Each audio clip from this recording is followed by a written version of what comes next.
Hi, good morning. Thanks for joining us for our weekly morning call. Today, the content will be on RX Biopharma, followed by Singapore REITs Monthly, and lastly, SG Weekly, week 15. So I'll pass my time on to Wee Kwang to cover IX Biopharma. Morning, everyone. Today I'll be talking about IX Biopharma. Last week, they actually announced a news that they have actually entered a strategic cooperation with China Resources Pharmaceutical Commercial Group, which is CRPCG for short. Basically, this company is actually a subsidiary to China Resources Pharmaceutical Group. So they are a big name in the industry in China. So they are the second largest pharmaceutical manufacturer in China and also the third largest drug distributor by revenue in China as well.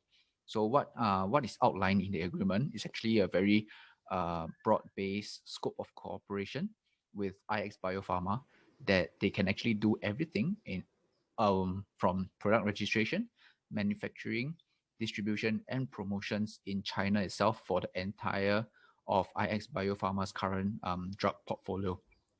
And of course, it also includes, they can also actually enter into agreements to come up with new drugs with IX Biopharma as well. This is very atypical of a deal that is out there in the market. So what happens is usually for this kind of drug deals out there, usually the company will in-license a particular drug and say, oh, I only want this drug and I'll come up with a deal to bring this drug into a particular company. However, this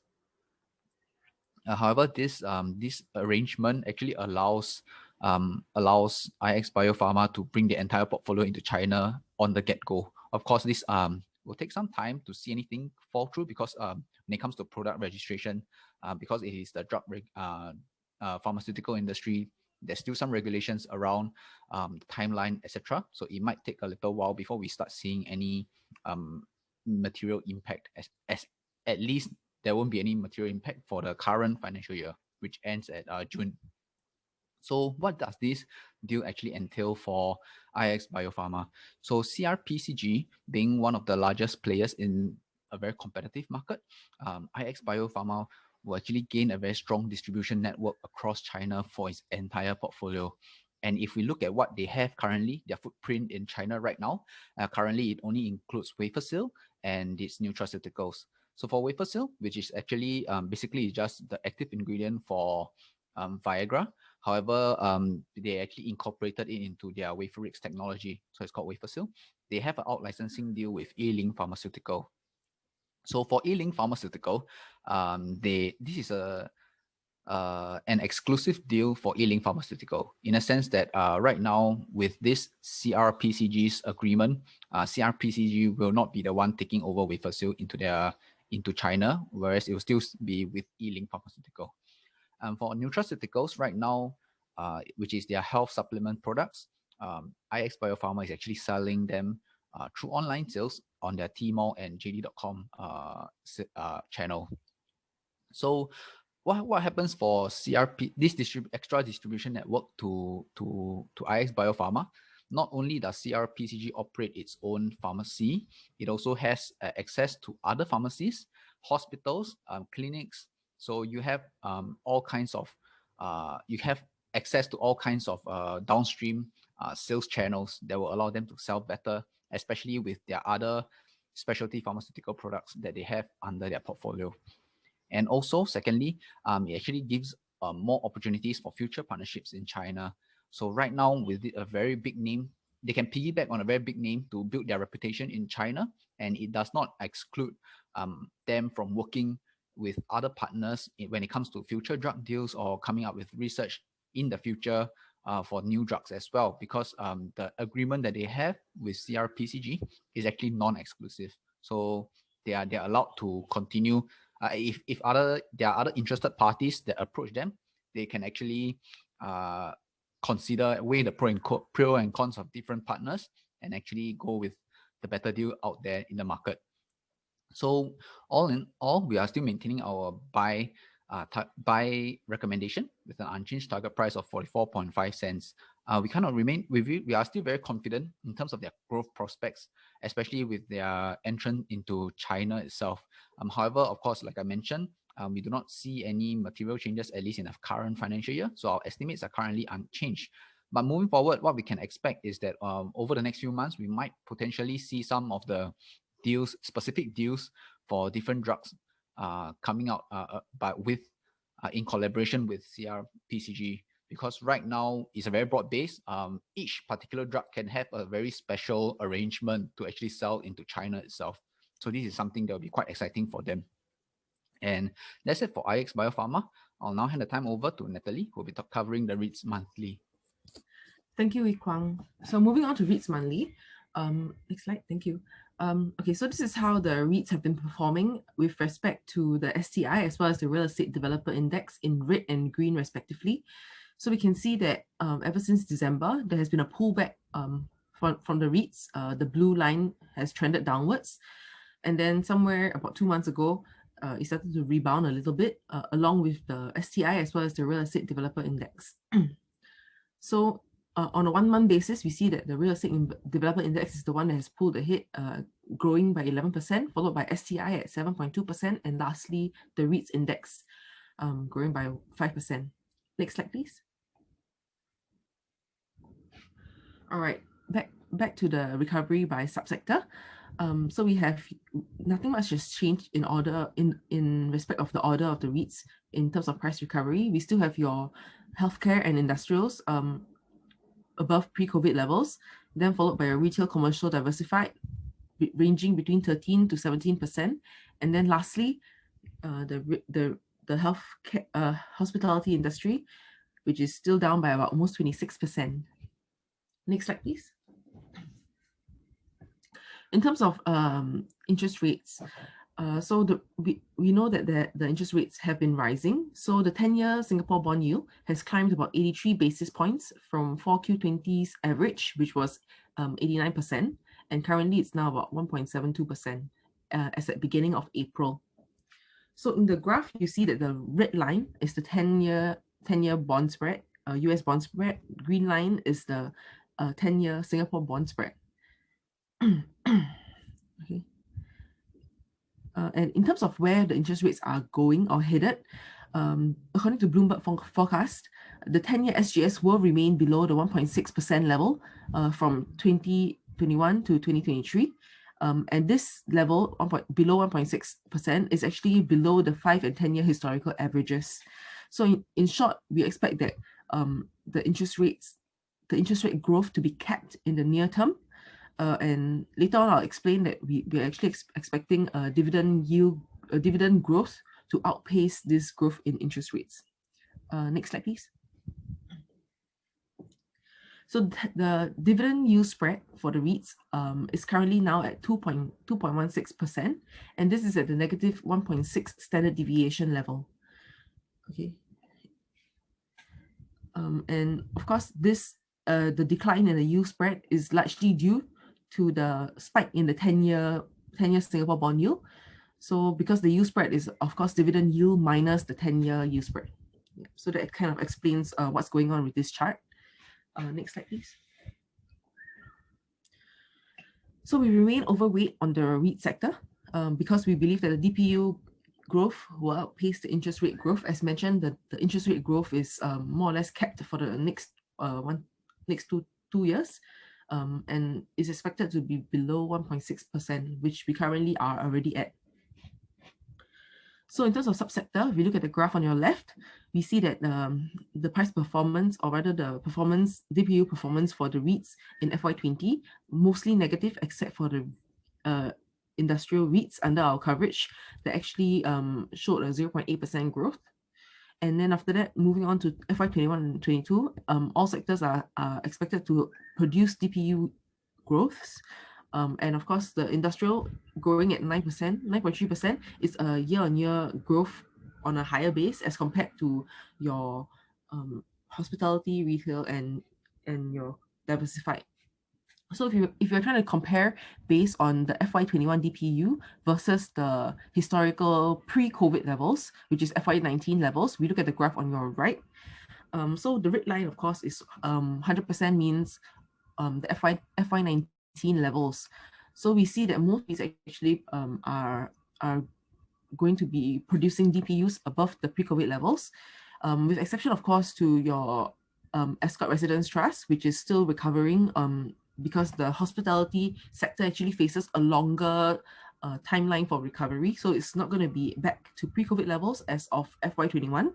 In terms of your CICT, DASIN and iREIT, these three REITs have undergone share-based enlargement due to, first of all, CICT was the merger, and DASIN was a specific case due to the distribution waivers actually falling off, and hence the number of units under entitled distributions being enlarged. And iREIT, they also conducted equity fundraising, which enlarged the share base. So these three REITs will produce FY20 DPUs below pre-COVID levels. Now we move on to our next slide, which is the sensitivity analysis on DPUs and valuations. So for interest rates, they actually affect the REITs on two levels. First of all, of course, is the DPUs through the interest expense, because REITs do borrow to fund their acquisitions.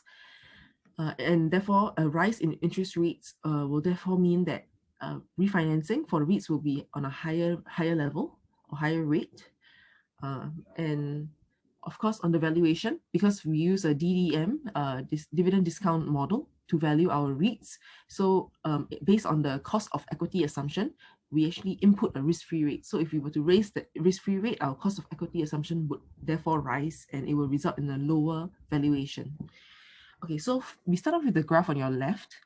This is the interest rate impact on the DPUs for the REITs under our coverage. So in the worst case scenario, we look at the dark blue bars, and assuming 100 basis point movement in interest rates with no hedging, that means interest expense will increase by 1%. Then the REITs will be impacted between 6% to all the way to 30%. However, because the REITs do employ interest rate hedging, so the impact will actually be far less. And if you look at it from for just FY21, based on the hedged portfolio, interest rate impact will be about 0% to 16%, negative 16%. Yeah. And we look at the interest rate hedge employed by REITs by sector, which is your table right at the bottom. So we see that the retail sector actually is the sector with the lowest interest rate hedge employed at 54%, and the rest of the sectors they employ roughly between 72 to about 81% interest rate hedge. So that of course will protect the REITs in a sense, and the refinancing or the increase in interest rate from refinancing over the years will be more tapered. Yeah. So now if we were to conduct a sensitivity analysis on the valuations, and we assume a 50 basis point increase in the risk-free rate for our cost of equity assumption, that will mean that our valuations will move by about negative 0.2 to about negative 5.3% on our target price. Yeah. However, we are not moving the interest rate assumption at this point. So as mentioned, the interest rate risk is mitigated by the interest rate hedging employed, as well as well-distributed debt maturities. So for the REITs, they have debt maturities ranging about 3 to 7 years.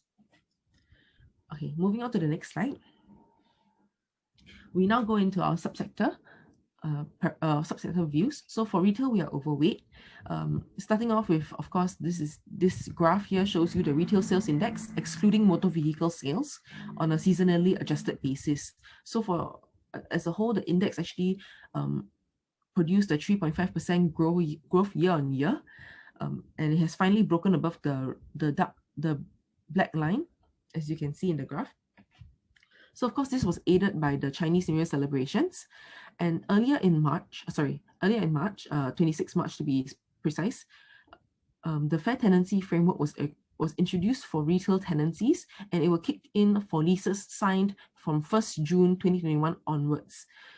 It will not be applied retrospectively. So just very briefly, this fair tenancy framework actually tries to standardize the lease structure for retail leases. So they actually standardize clauses, for example, your security deposit, and lease structures, and the kind of advertising and service charges that can be charged.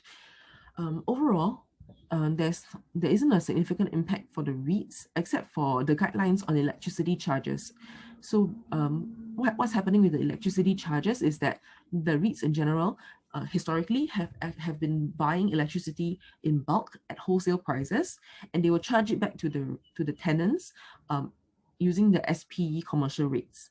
So that actually allows the REITs to earn a small margin on electricity charges.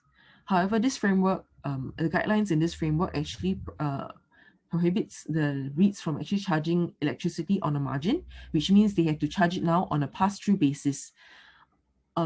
Alternatively, they have to allow the REITs, the tenants, to purchase their electricity from the open market provider. Yeah. So that will have a small impact for the REITs, because as we know, the REITs do not, charging margin on electricity is not the core business of the REITs. So it will have a small impact.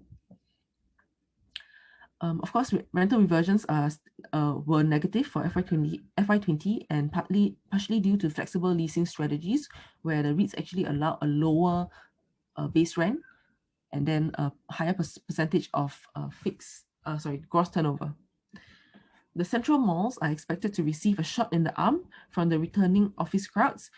As we know, earlier, as of April, the percentage of workforce that can be back in the office at one time has been lifted from 50% to 75%.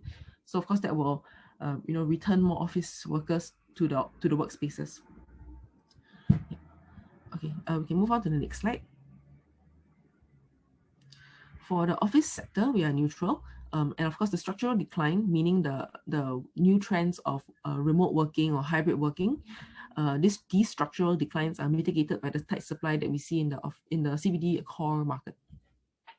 Okay, the latest news that came to the market was that DBS, which is the largest bank, is actually giving up 2.4 floors of space. This totals about 75,000 square feet, or about 10.7% of its current space leased at MBFC Tower 3, Marina Bay Financial Center Tower 3. So DBS joins the likes of Citigroup, Mizuho Financial Group, as well as Sompo Insurance in cutting their office footprints.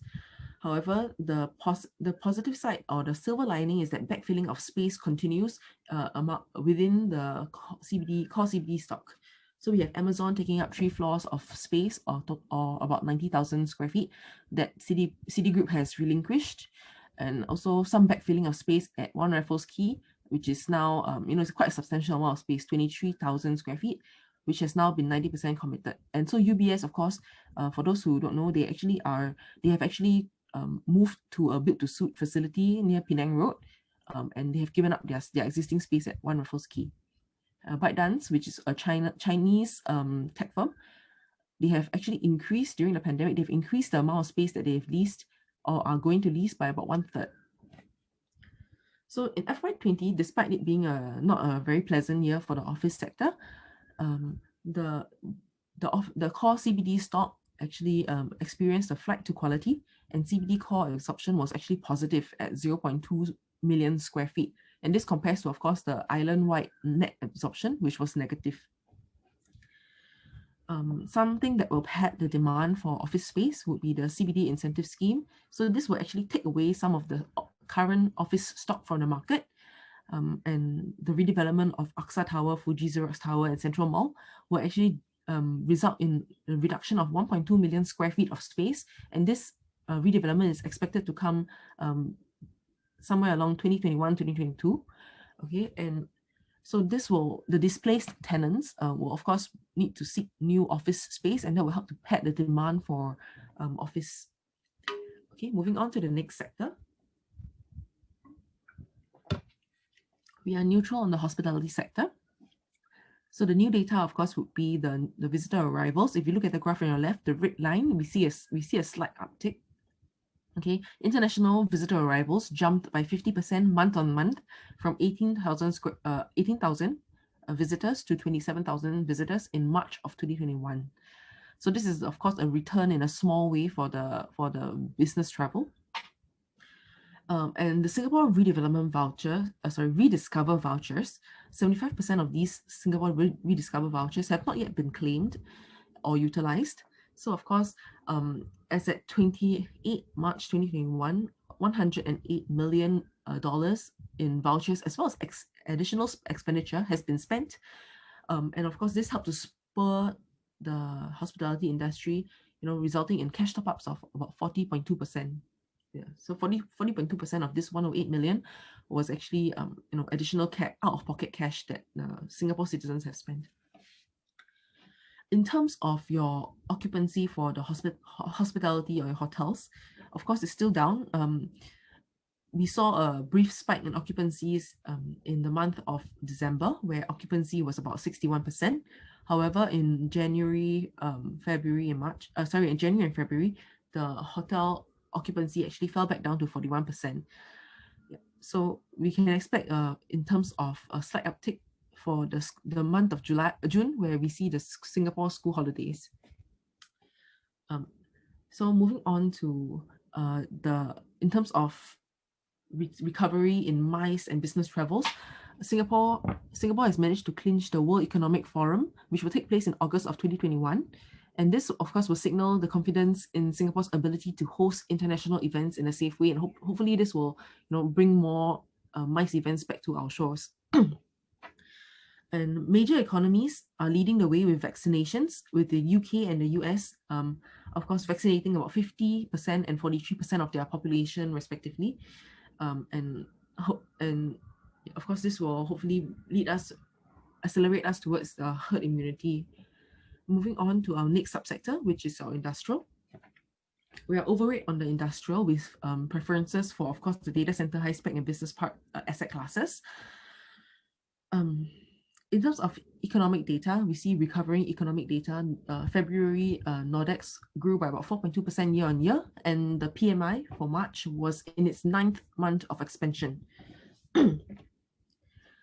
So as mentioned, the subsectors, the asset classes of data center, high spec and business parks remain favorable, and they are supported by futuristic industries such as your technology, biomedical and precision engineering sectors.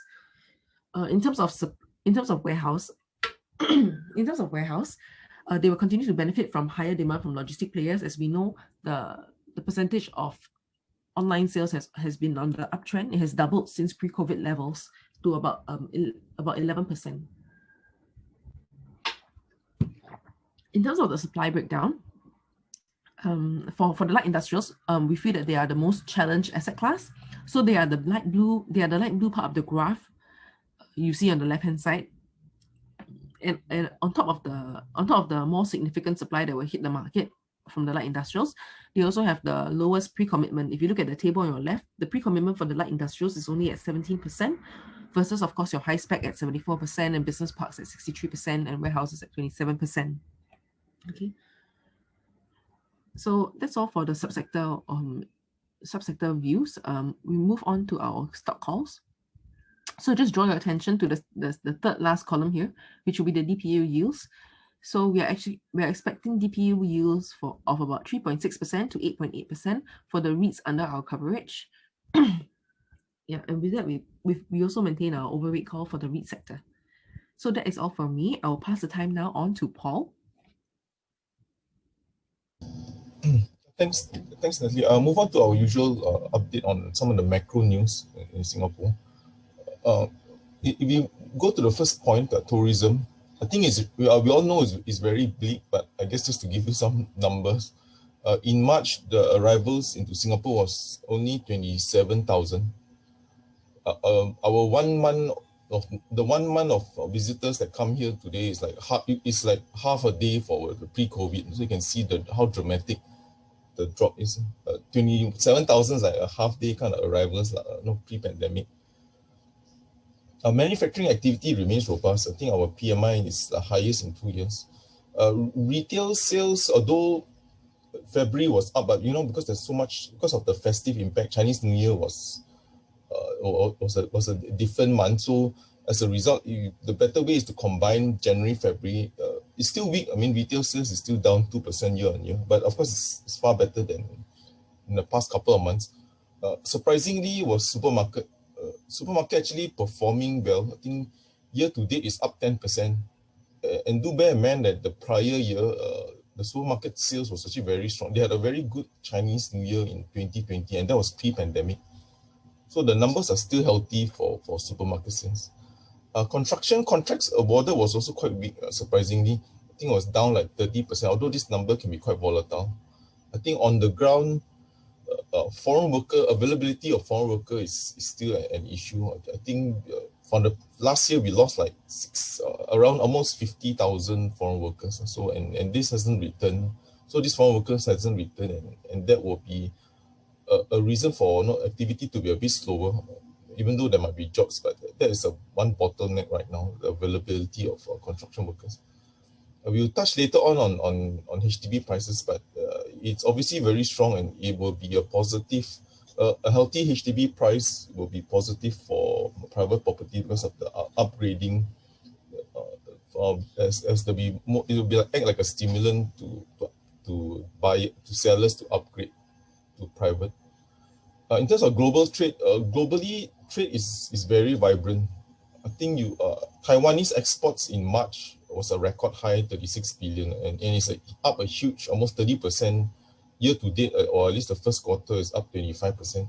So the number for exports is very robust, and Taiwan is mainly electronics. US imports was also very strong. I think we always try to track the LA throughput because that will give you the volume rather than just the price effect. So it's like some dazzling like 60% surge in imports for the US. And year to date, which is the first quarter, it's basically up 40%. So those are huge growth numbers. Yeah, but just to give you some context, in Singapore, the throughput is actually 9 million TEUs, but because we are a transshipment hub. But it's just a reflection that American consumer is still very strong. In the US, of course, it's always macro news, but the one we were monitoring closely was more any commentary from Powell. As you know, any signs of tightening from him will have an impact on the market. But so far, his message has been consistent. I think his commentary was that compared to pre-pandemic, although employment has improved, it is still 8 to 10 million people that have lost their jobs since the pandemic. And his exact words were that he's not going to leave them behind. I mean, for what it's worth. The other thing was on inflation, of course. Then the other commentary he made was just that for him, he's monitoring inflation expectations. We will show you a chart later, but most important that it's not moving up persistently and not materially above levels we are comfortable. Of course, he won't tell you what is the exact number, but I mean, there's one other indicator to watch before if you see if he were to kind of tighten monetary policy ahead of expectation. Technically, we are still positive. I think there's no risk of any runaway inflation or premature raising of rates, and we are still positive on selected yield stocks. In terms of weeks ahead, these are some of the events. I think the key of this week will be is mainly from the US. A lot of the banks will be releasing their results.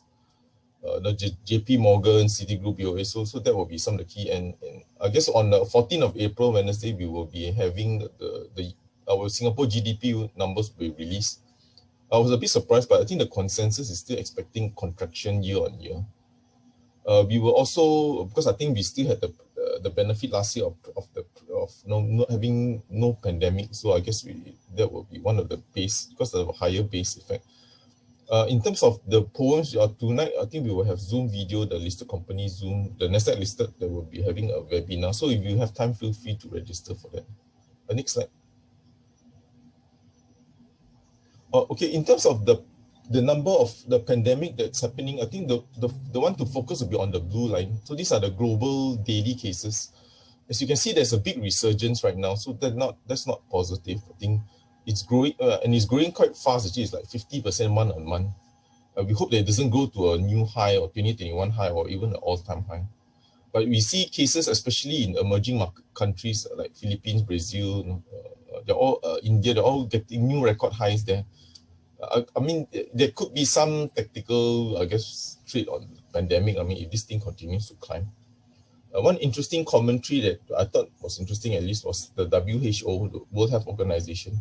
in terms of passport vaccination, their view was that they do not advise vaccine passports because to them it's still unclear if the vaccine prevents transmission. So what that means is that even if you get vaccinated, it doesn't mean that you cannot transmit. So I guess any hopes of an early improvement in international travel, I think that was kind of a bummer from the WHO, that they don't think even you vaccine, you can still transmit the virus. Next slide. This is just a quick one. We just wanted to see which countries are facing like record highs. I mean, just out of interest. As you can see from the blue line, I think India, LHS, that means left-hand side, their daily cases now is crossing 100,000. Likewise for Philippines, 100 is more on the right-hand side. So Philippines also is a record high. It's a big surge in the Philippines. If you focus on the orange chart, it's like, I don't know, 3-4 times. They used to get like 4,000 was the previous high. Now they're getting like 10,000 cases per day. So Philippines is like some record numbers. Japan is also climbing, and I think we know that there's some lockdown, but it's still far from their highs of 6,000. The good parts were, I guess, in the Europe, the developed countries. You can see that UK numbers with the level of vaccination that they have kind of rolled out. You can see the number of cases. The red line is very low. It's like back to hitting like they're back to their record lows. So that's a positive. We saw the lockdown in France, and you can see why the blue line, there's a big surge underway. Next slide. This is just out of interest. Okay. Next slide. Singapore, nothing. I mean, we got 2 community cases, but I guess the one alarming thing is that one of them was a dorm worker that was already vaccinated. So the only thing we can say is that the PCR test will still continue, and PCR test will still be critical. I guess even if you're vaccinated, there's still a risk that you can get infected. I guess that's not a positive. Next slide. Okay, this is just a chart of the HDB prices from 2002 to 2021. To 2020. Sorry. So you can see that we had a big. All of us had a good time. I mean, all those who own HDB, you can see that third quarter 2005 to second quarter 2013, HDB prices doubled in that short span of time. But since the rollout of TDSR, you can see that prices could not breach the peak, and it was been downtrend until 2019. But since then, we started to improve. So the first quarter numbers was strong. I think it is up 3%, almost 3 quarter on quarter, and 8% year on year. This is the highest. The index is now the highest since 2014, but it's still below the peak. That means the pre-TDSR peak of 2013. And on a 12-month basis, this is the strongest. This is the strongest since almost going to be a decade. I mean, 2012, but it's this one of the strongest in probably like 8 years. I guess the one message here is that the rising HDB prices will kind of stimulate upgraders. I think if they can sell higher price, obviously, then they can upgrade to private if they wish to, obviously.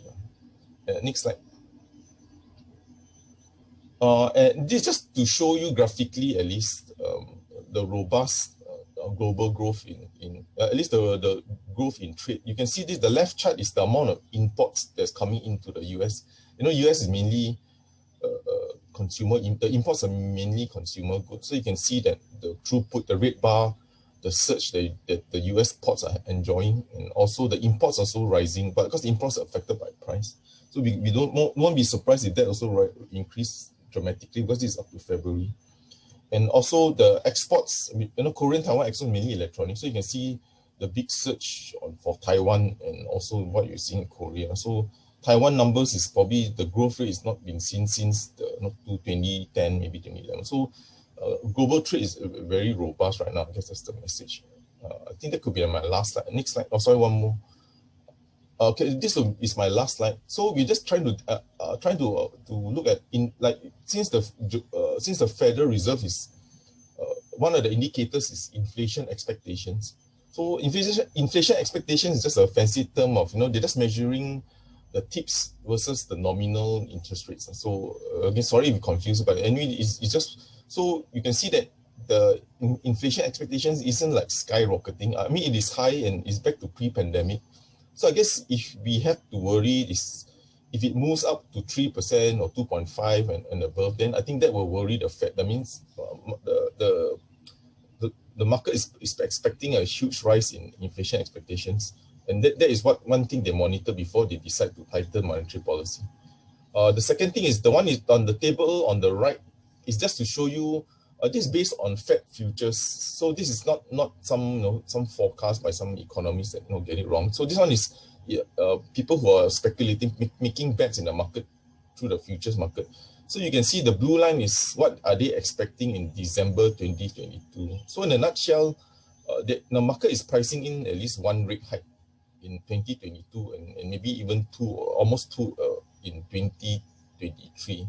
So for me, I'm just the way I read it is just that it's in a way positive that the market there are still some people, the market still kind of bakes in one rate hike. So even if we do get it, I mean hopefully not, but if we do get it, it won't be kind of like out of not within expectations, because the market is kind of pricing in, which I don't think we will get one, but again the futures market seems to be pricing in one. Yeah. So what we're just trying to say is that not too worried about the currently at least the rising rates. I don't think there's going to be any move by the Federal Reserve. Yeah, I think that's our last slide. I think today we're a bit thin on corporate news, mainly a bit more macro. I think we can move on to questions. And there was some request for us to turn on the video, so we will turn on video and we will answer any questions. Thank you, everyone.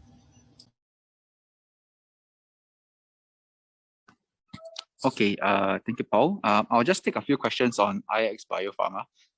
Pardon, my computer doesn't have a webcam, so I can't turn it on right now. Let me just go through the questions. There's one question on IX Biopharma. What is the progress and performance in China with regards to their out-licensing of Wavesale and their online business of nutraceutical through JD.com and Tmall? I think basically just to understand how IX Biopharma is actually entering China. And there's also another question on IX Biopharma. I'll just take the first one first. Basically for IX Biopharma, what happens is their Wavesale product, although it is registered elsewhere in the world, in Australia and Singapore itself, the registration in China has just started. So they did get an upfront fee of I think a few $100,000, $200,000 to $300,000 last financial year for the out licensing deal. It's an upfront payment. However, to enter the market actually, what happens is that they will need to register this product, and usually for a drug such as Wavesale, the registration might take 1 to 2 years before it actually gets into the market. However, for the nutraceutical in JD.com and Tmall, you can see that actually for IX Biopharma, they have experienced a very strong demand from China itself. And if you try to understand the nutraceuticals, they have two parts. One part of it uses the WaveRix technology, which they are currently limited by their freeze drying capacity in Australia itself. So they are already operating at their 100% capacity. So, however, the other part, which is actually like a normal pills itself, for normal pills itself, it is still experiencing very strong growth in the market. So we are seeing about double-digit growth semi-annually. So every semi-annual it is a double-digit growth, especially when it comes to this kind of pills. So they are having a very strong demand for products in China itself. Because maybe you can explain maybe what is Wavesale, in case some people don't not easy for people to understand what is Wavesale. Okay, so Wavesale, so it is sildenafil. So sildenafil is actually an active ingredient in Viagra. So I guess the demand of this kind of products always stays in the market. And for IX Biopharma, they actually incorporate their WaveRix technology, which actually makes like the onset of action and effectiveness of this drug actually better than the typical Viagra they actually eat. Because I think normal Viagra, you need to eat on an empty stomach. It probably takes a few hours before you start seeing the effects. So the Wavesale is kind of more superior than the normal Viagra that you see out there in the market right now.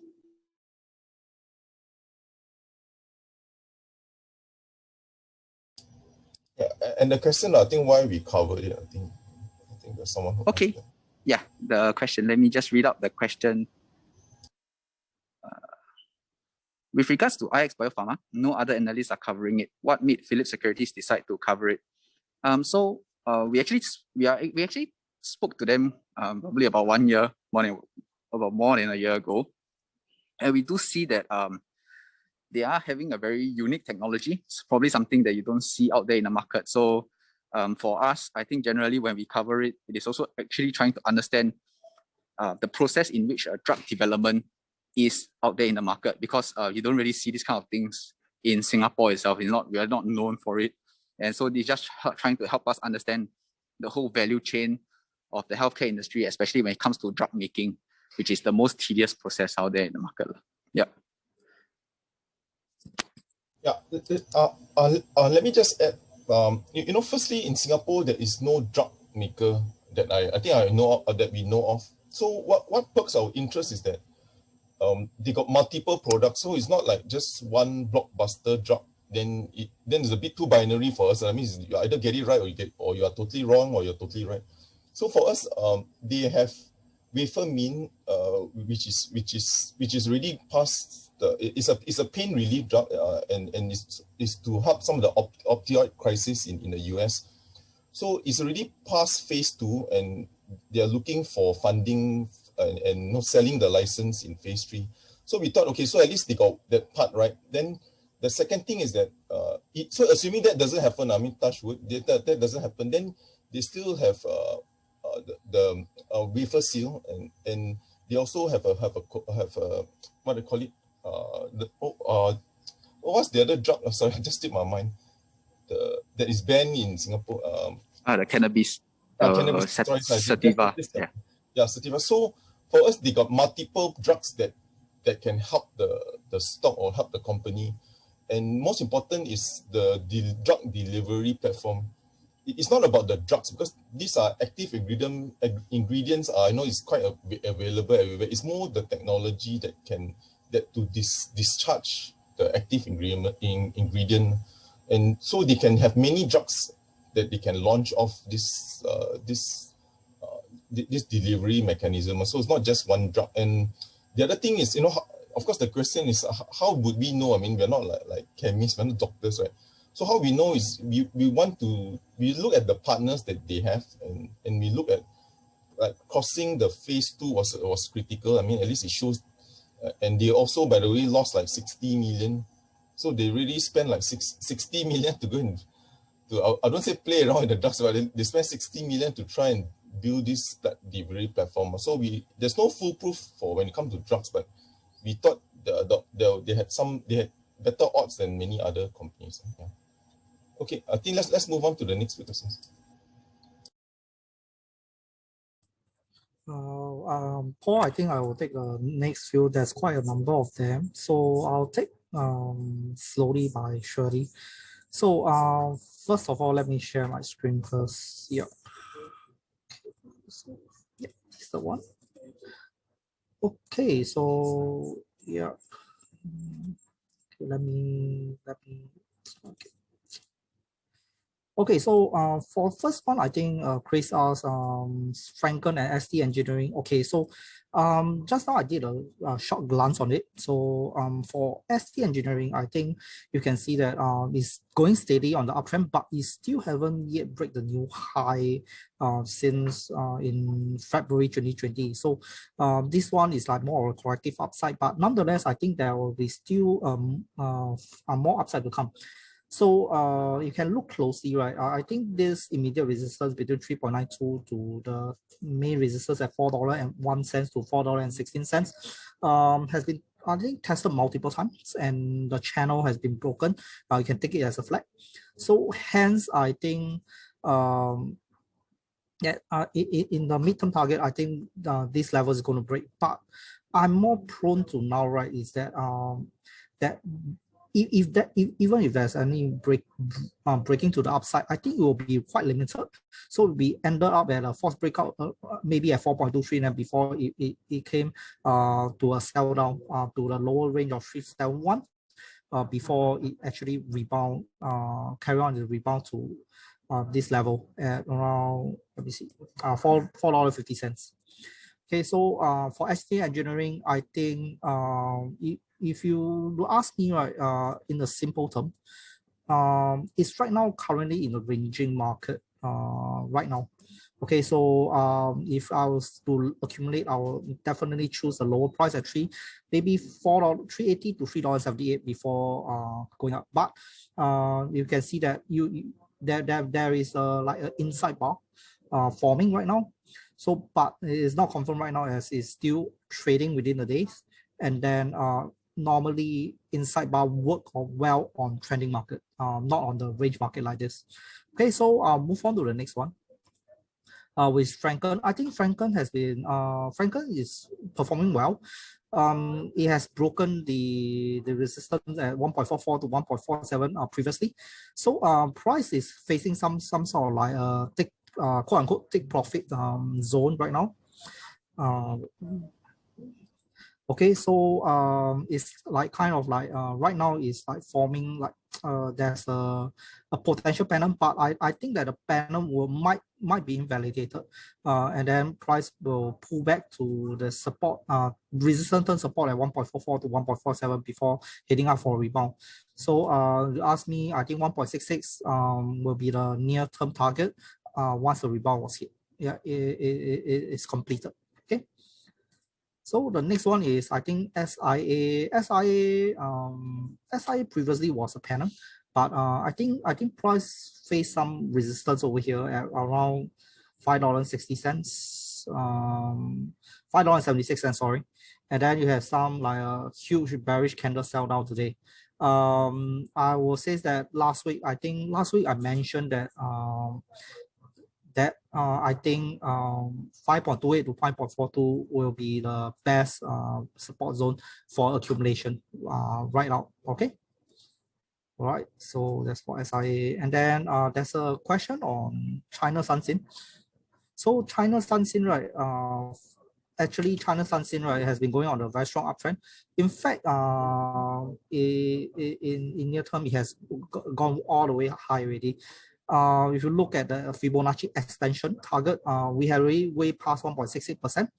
Okay, and then right now we are at the, if you measure this, I think we are 1.27 to 1.68 region. Okay, and then I believe that right now is a good time to actually wait on a slightly longer to 0.6, which is 200% extension target for China Sunsin. Okay, next one will be the China Aviation. So China Aviation, you can see that this is a rising wedge, and then price recently has broke out of the downward channel, which is in response to the bullish upside for this continuation pattern. But you can see that price react very strongly, especially today at 1.16 to 1.20 resistance zone. So hence, I think China Aviation has reached its limit and then is going down maybe on the downhill first. All right. Okay, so next one is Mapletree. So Mapletree, you can look at it. Mapletree, I think Mapletree Ascenders and Mapletree Lock, Mapletree Industrial and Ascenders, my view remain the same, but except maybe Ascenders are changed a bit. So for the Mapletree Industrial, like I mentioned that it has broke out the descending triangle and then pull back very strongly. So, but you can see that the upside is much, you can consider strong, but the momentum wise, I think I think to confirm the return of the upside, first of all, you need to break an additional 2.96 resistance level. No doubt, I think 2.80 to 2.84 resistance zone will definitely, I think the next few days will be broken once again. Okay, so for the next one is Mapletree Lock. So Mapletree Lock, once it has rebound from the support zone, it has a very V-shaped kind of like a pattern. Right now, 1.97 is kind of like a struggling break. So if break this, I think 2.07 to 2.11 will be the next target resistance zone to be in there. So the next one All right, the Ascenders REIT. Okay, I think I updated the chart on stocks BNB, but because due to the fact that I saw this ascending triangle, I thought it's going to break out and then having a stronger upside again. But however, I think that prices has formed like some sort of bullish candles over here.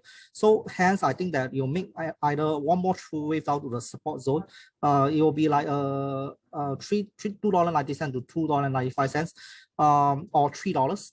All right, before a rebound to break on the upside. So in the fact that I think the ascending triangle will be in this manner. All right, this is like this manner. Okay, so I think no one asked about banks today, but I just want to talk about bank before I move on to Sheng Siong and Penn United. Before I pass my time back to my colleague. So for DBS, right? So DBS, I think DBS will have one more target to break $30. So to target $30.74. So hence, I'm still waiting for it for more upside to come. And then I think the last few slides, I think Penn United has already broken up of this immediate range, target 1.68. So hence, I think the target 2% is definitely reachable. But if you talk about you want waiting for a good opportunity, I think you may okay, let me delete, or you may wait for 3.10 to 3.15 region for pullback. So this is actually the resistance and support zone already. All right. So lastly, I think for Sheng Siong, head and shoulder has been formed. So I'm still maintaining 1.32 to 1.36 for buying rebound. All right. So I think that's all from my side. So if there's any question, there's any more time, I will just take on over. But if not, I'll just pass on my time to my colleague. Thank you.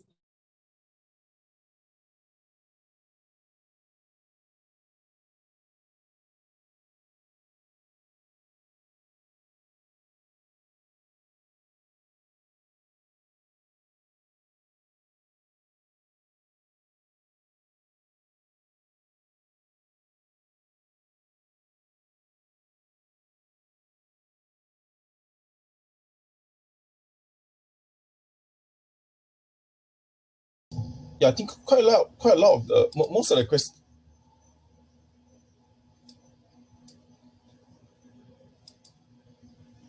Yeah, most of the questions I'm not sure why I can't turn on the video right now, but anyway, most of the questions are all TA. There's one question, any reason why AEM price drop? Not particularly sure. I don't really cover it. I'm not sure. I mean, if I have to guess, maybe there's some bottlenecks on semiconductors, but I really no idea because I don't really cover, so I'm just speculating. Yeah. I think most of it is yours. Yeah. Okay, then I shall continue. So for AEM, I think I mentioned. I think someone asked me that time. I think one of the emails or webinar. I think AEM this $4.27 and $4.31 is still a resistance. So I would say that this upside is more of like a corrective rebound, and then looking for this and to aim for a lower target at around 3.31 to 3.21 before a rebound. All right, so yeah, hence I think AEM I will just stay put for now. Yeah. Okay, let me look at the other questions. Okay, Capital DC, let me see. So okay, Capital DC, right? I think the tricky part for Capital DC is this ranging part over here. So I would say that any upsides will be much likely to be capped at $2.80. And then I think Capital DC, right, the fundamentals are good, definitely. But I think because it's data center, okay, so that's my interpretation of it. But you can look at that is that right now we are in a consolidation zone. So when prices are consolidating, so most of the time we will just stay away, and then we won't even do further analysis on it. But if you are like to ask me, I think that on a broader projection or broader perception, right, I think 2.21 to 2.28 offers a very good rebound zone.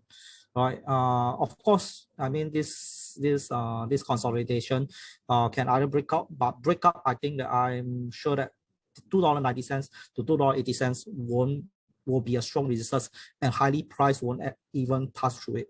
Okay.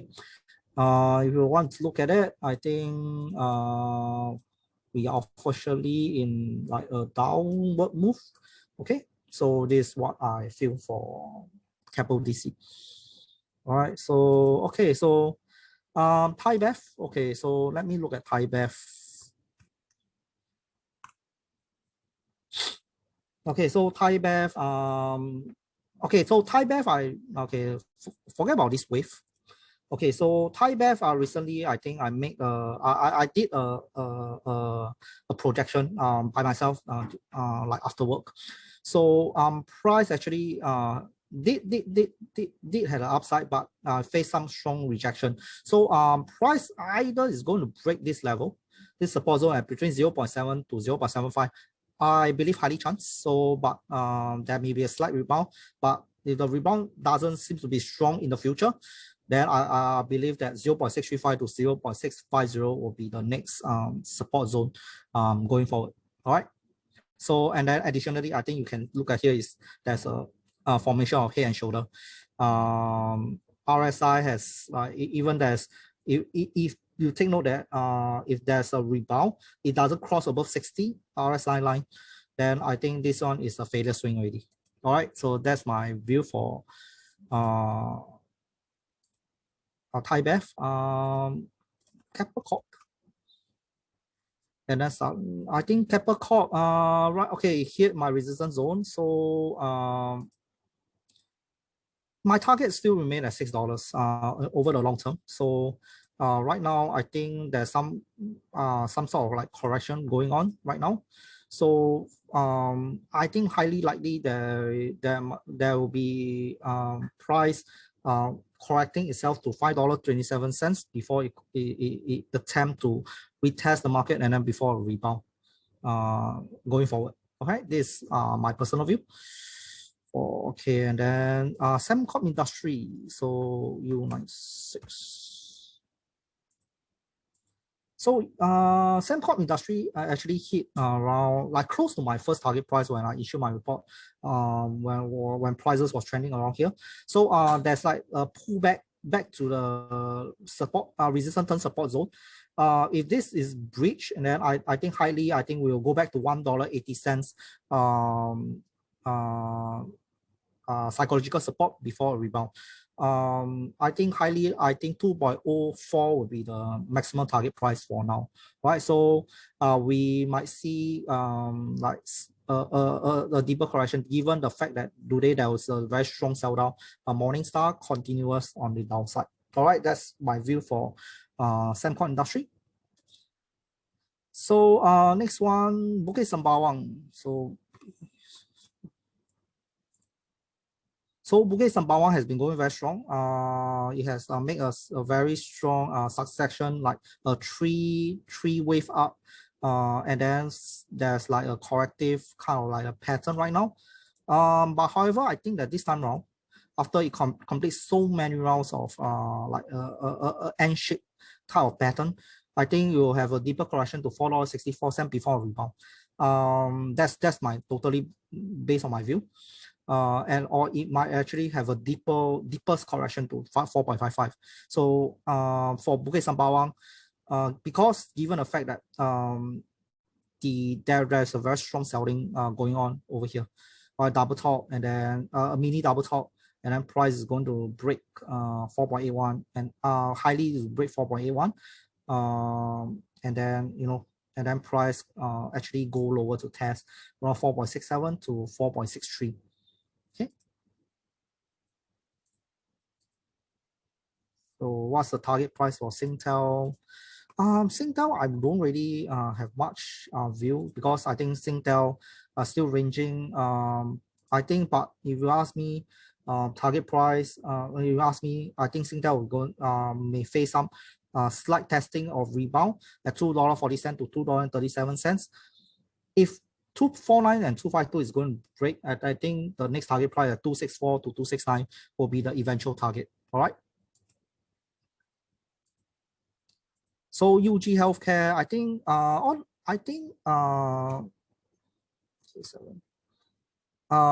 for the UG Healthcare, right?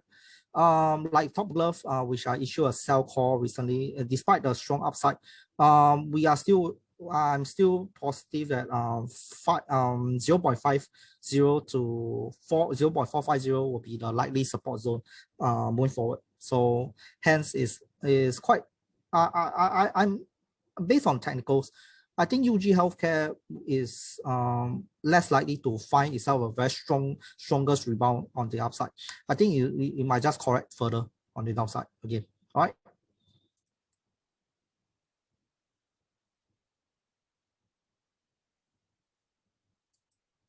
UMS, what is TP? Please, target price. Okay, so let me see the price bit.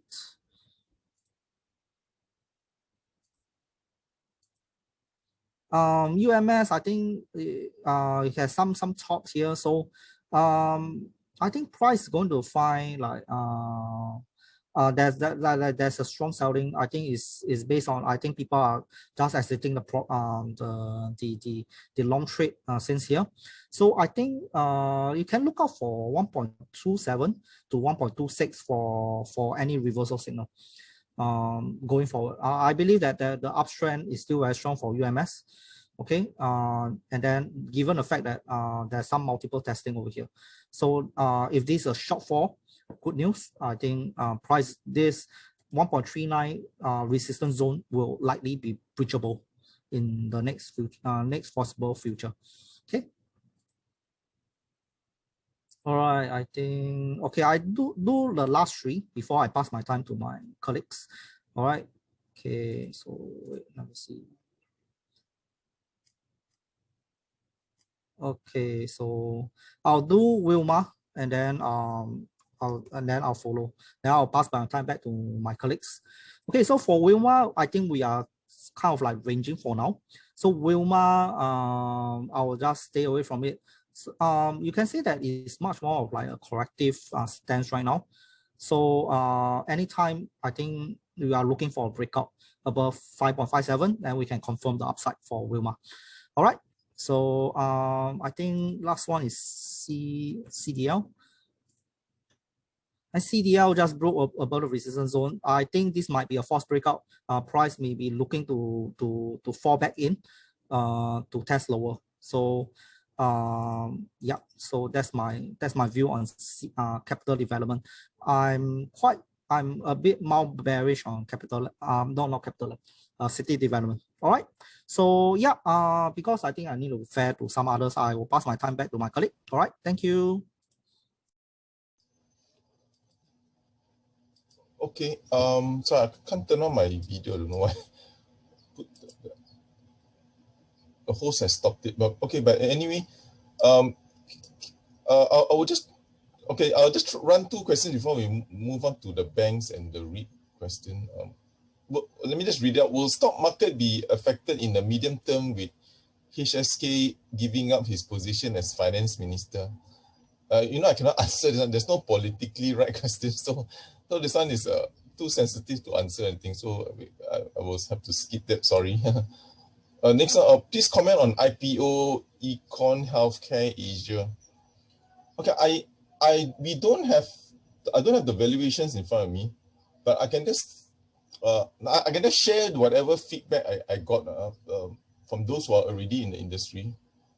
It does not mean that the IPO is good or no good, but from the top down, I think we know the story is good. I think the macro story, the aging population in Singapore is a obvious and it's a known thing.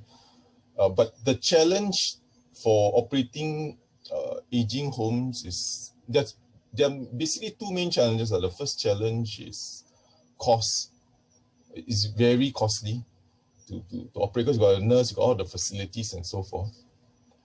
The second challenge is that there are competitors, not just from private operators. The competitors are from the government, and the competitors are also from the non-profit organization. So these were the few feedback I got from other listed companies that are involved in this industry. Again, they are going to give a briefing, Econ Healthcare, this week. I think maybe tomorrow. Then I'll try and summarize whatever they've mentioned, and hopefully can give you a better answer. But the operating outside of Singapore apparently it's actually a better economics than doing it inside Singapore. Yeah, that's all I can share. I mean, this is what the industry people told me. Yeah. Okay, move on to Wee-Kwang and Natalie. Okay, I'll take a few of my questions. I think two of them. One is, with the interest rates stabilizing, as you say, are the local bank share price losing strength for further up move? Yeah, definitely. Just give me a moment, sorry.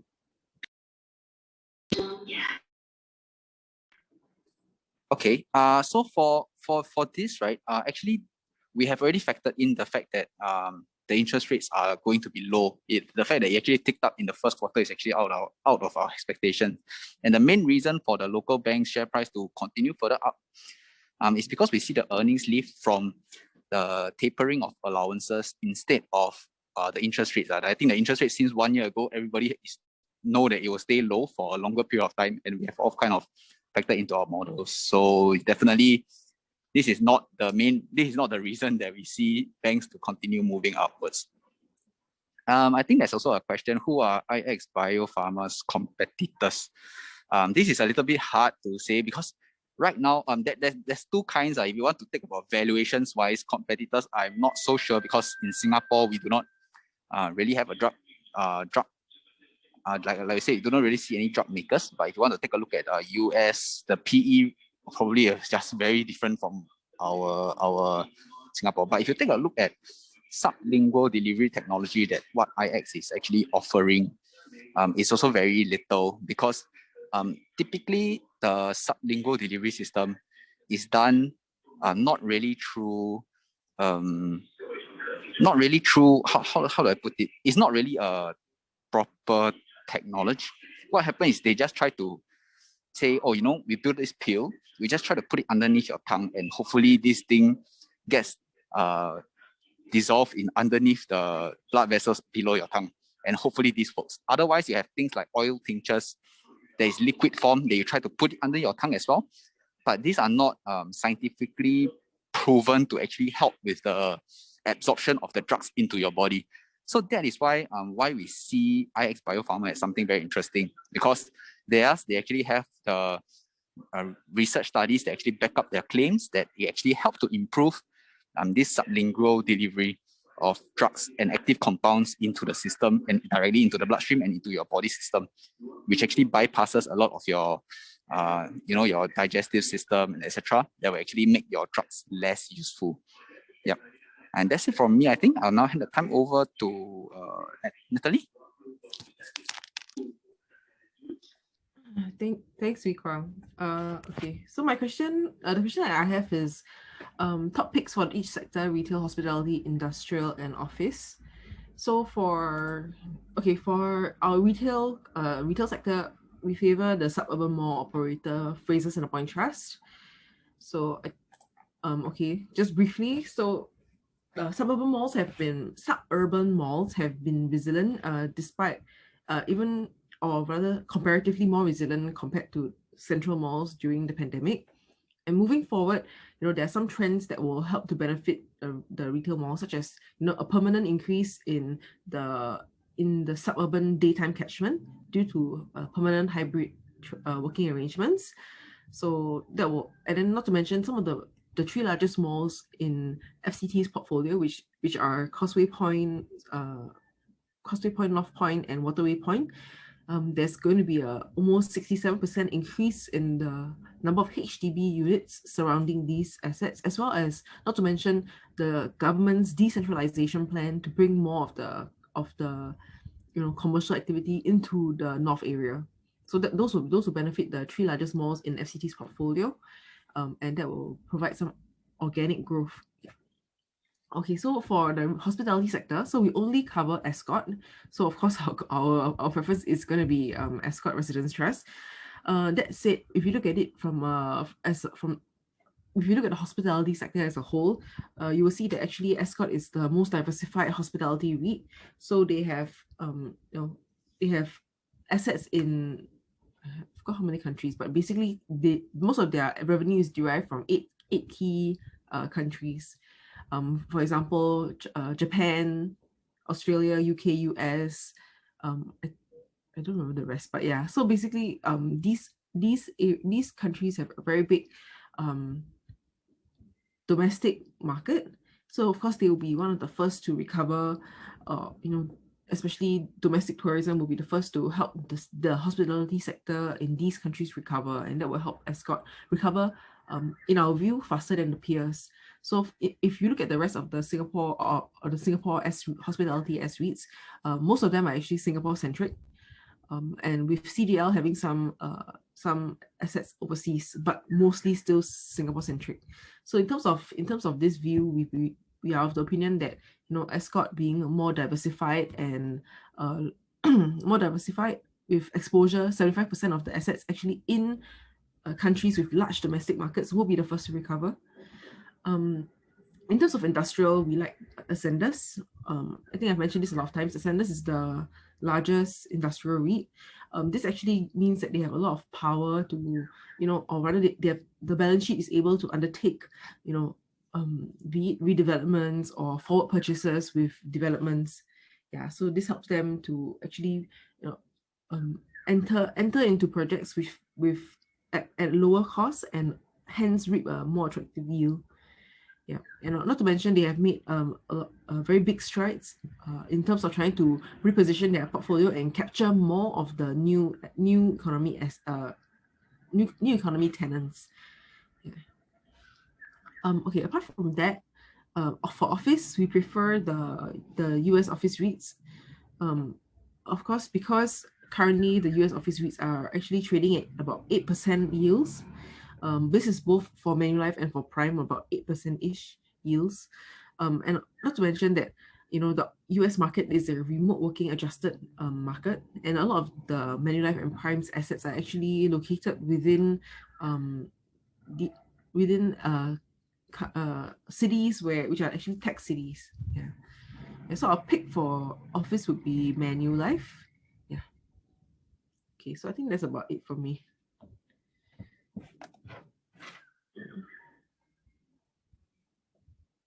That's it for me.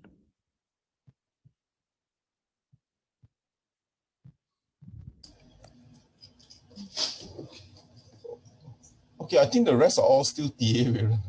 I think you just take a few more, then I think we can end it at 12:35. I think the rest are all just TAs. Yeah. Okay, sure, no problem, Paul. So first, I think, let me share first. Okay, so yeah, I'm back. Let me just jump in, Viren.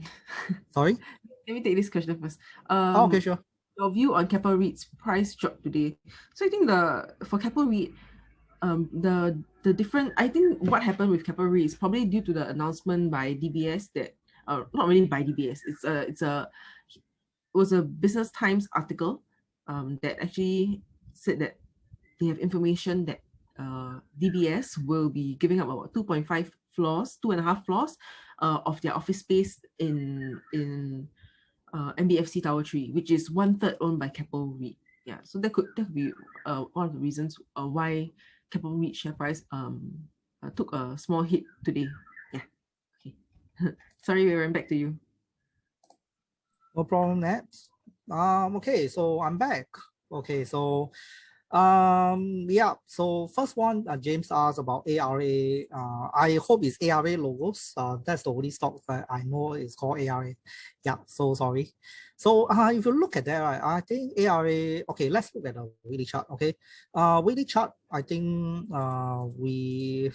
since the inception, I think we have just we can say we are in the uptrend now. All right, weekly chart based on a trend line right now. So, but right now, right, if you look here, I think there's some slowing of momentum. Okay, not necessary that it is reverbing back to the bearish, but I would say is that you could look at Ichimoku. Okay, it's still trending up, but you can see that the lagging span, the Sengo span A and the rest of the Tenkan-sen and Kijun-sen, they are all starting to slowing down. They're showing sign of like slowing momentum already. So hence, I would say that ARA logos, I would say that is kind of like going to the range. So what if it is going to range means that there will be some form of correction, right? So you may look at these regions over here. So I'm going to mark it out. So I'll be over here at 0.685 to 0.7, and then this region at 0.63 to 0.65. Okay.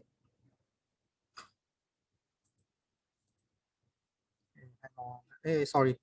I think, oh, sorry. I think I didn't share my screen earlier. So apologies, guys. Okay, so I shall repeat again. All right. So I think first up, you can look at the ARA logos. I think a price has been on trending now. But recent, I think I should be like. I think recent months it has already broke out of the weekly downtrend line. So hence we are a series of higher high, higher low, higher high. But are we so right now you can see that there's some flat based on price action, there's some flattening of the momentum. And then if you look at the Ichimoku, you can look at all the 5 signals are showing some signs of like exhibiting some sign of like slowing down of the momentum. You can see that the Chikou span, the lagging span, is aging closer to the candles. Sengo span is flattening. Tenkan-sen, Kijun-sen is flattening as well. So hence, I would say that price is going to look to test the low bound at 0.63 to 0.65, and then 0.68 to 0.70. That's what I feel about the ARA logos. It should be correct, and then there's some sort of like a rebound. Look for a rebound after that. All right. Okay, so do Genting. Genting, I think there's not much changes.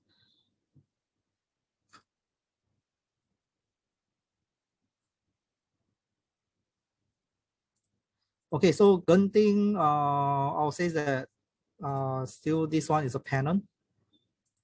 Okay, above the resistance at 0.91 to 0.900 cents. Hence, ask me, I think there will be some sort of stronger upside again, once again. All right, so yeah, especially this like long leg doji today. All right, okay. So that's for Genting. The next one, let me see. Oh, okay, venture capital and ISDN. Capital I've done just now, so I'll just do venture. And then yeah, so venture, right? Okay, so venture on the one glance, there's like multiple testing of the this resistance zone between 20.69 to 21.20. If morning star, evening stars formation. So hence I'll look for the next support over here, which is okay. So if you ask me to, if I use a Fibonacci, I will be looking at $19.10 to $18.83 for rebound actually. Okay, if this price is breached, now I'm looking for 17.22 to 17.44 in the future. Okay. Then IO7. So ISDN, this what I have in mind. So this up move has really been done. So this one is actually part of this. So I'm forcing some more downside, and then it's like it will be a sub 3 wave mark up before a grand slam down to the support zone at 0.415 to 0.445. Of course, this one will be a very much long period of time analysis. So I'm keeping it short. So I'm just looking at the development going forward. Okay. Okay, so Tencent. Okay, so I'm going to look at Tencent. So Tencent, I'm still looking at the further downside. So if you look at this, the one looking at. So this one I shared, I think during one of Hong Kong webinar that I with the DLC one. So I'm looking for long-term support at $5.40 to 5.24. All right. So KSH, I'm not sure KSH is which one. So, but I'll do OUE. OUE. Okay, so OUE, this is a vertical. This is a very strong vertical, but today, this might be a tweezer top or a stronger bearish engulfing. So, if that happens, it closed as a bearish candle, then we'll see some further correction on the downside. Back to the support at 1.28. All right. Centurion. Okay, Centurion. Okay, Centurion. Really not much. Okay, I really can't say much about Centurion. So I would say that okay, let me look at the weekly chart. Ranging, but still on the immediate downtrend. Okay, so I'm forcing price to breach 0.310 in the long term, right? Okay, so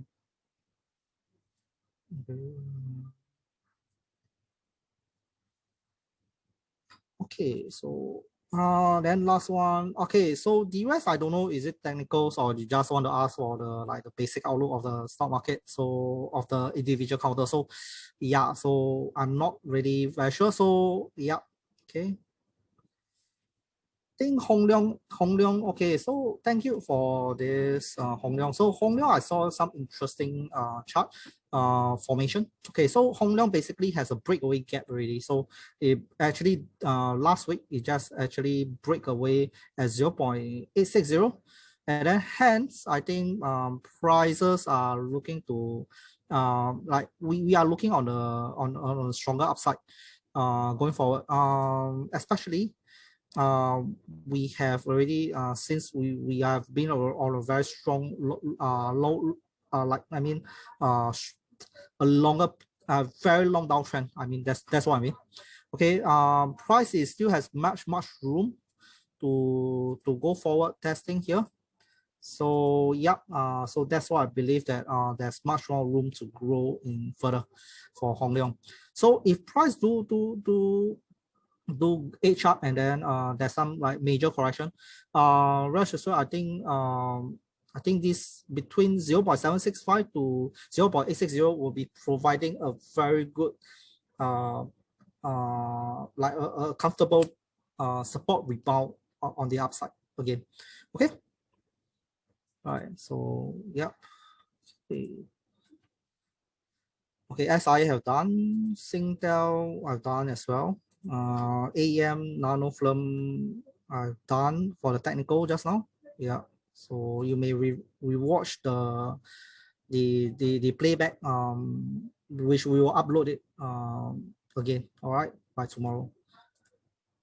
So I think due to time constraint, I'll just take it as a technical question. So I'll do BYD. BYD West Hong Kong 1211. Okay, so BYD, right? Ever since I think I issued a report on a buy call, but unfortunately it didn't materialize. So it went to a very strong deeper correction down. So hence I think given the fact that there's not so much bearish action over here, I think that price is going to go on the downside to 120 minimum. All right, that's what I feel. Right, Xiaomi as well. Did anybody ask Xiaomi? Yeah, Xiaomi. Okay. Okay, Xiaomi, that's what I feel. So I'm still on the downside. I think looking to I think I should report on the on the sell call. So hence I think I will just maintain myself. All right. SMIC, I think I want to answer first because I take a look at chart. So I don't really find any like any strong point, except that I think that there's I believe that it will still continue to go down. That's what I believe for SMIC. All right. So I think last one will be JD.com. Okay, I'll use JD. Okay, and then JD Health I will just skip it. All right, due to time constraint. All right, so JD, this is the US chart. So hence I think that I might go all the way. I think price might go all the way below to 58.97 to 63.46. Support before a rebound. All right, that's what I feel for JD going forward. Okay, so next one. Okay, so I'll do JD Health. Okay, so 5 more minutes. JD Health. Okay, so basically last week, if my memory serves me well, I believe that there's one more downside going forward. So JD Health, I'm not very positive on JD Health technicals, as the technical is showing more of the downside going forward. Okay. Okay. Yeah. Yeah.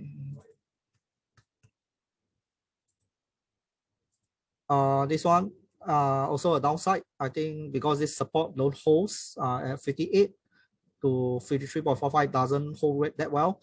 Bearish candle succession, I think we are looking for more downside. So basically, if you ask me, I will be looking at not this extension.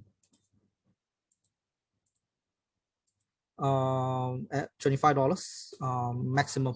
All right. Okay. All right, Singapore Bank, please. Okay. Just now I did a DBS. So DBS, I'm foreseeing an upside to $30.74. So how about OCBC? I think OCBC, I think is doing well.